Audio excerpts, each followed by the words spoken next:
Otopsi kemarin bahwa jenazah perempuan 30 tahun diperkirakan meninggal 18 sampai 24 jam sebelum pemeriksaan dilakukan.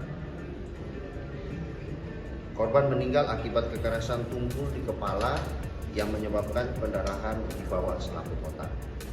Jadi kami mohon doanya juga kepada semua warga Gresik.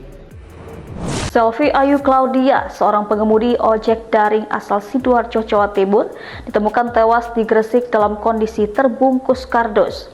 Polisi menetapkan SR, kenalan lama korban, sebagai tersangka utama.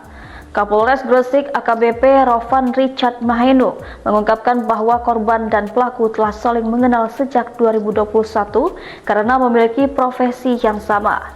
Permasalahan bermula pada 2023 ketika Sepi menjanjikan kepada SR bahwa ia bisa membantu memasukkan pelaku sebagai pegawai negeri sipil dengan syarat memberikan uang sebesar 5 juta.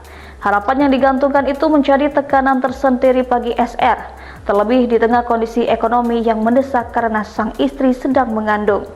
Tersangka terus menagih uangnya, namun korban selalu mengulur waktu.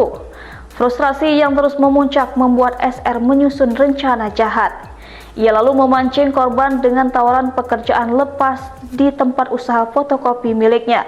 Tanpa memberitahu siapapun mengenai tujuannya, Sepi masuk ke dalam toko dan langsung diajak SR menuju ruang kerja. Di ruangan itulah pelaku melancarkan aksinya. Tanpa banyak bicara, SR memukul korban secara brutal menggunakan alat pemotong kertas ke bagian belakang kepala. Korban sempat mencoba melawan, namun SR terus menghantamkan alat berat tersebut hingga Sevi tak berdaya dan akhirnya meninggal dunia di tempat.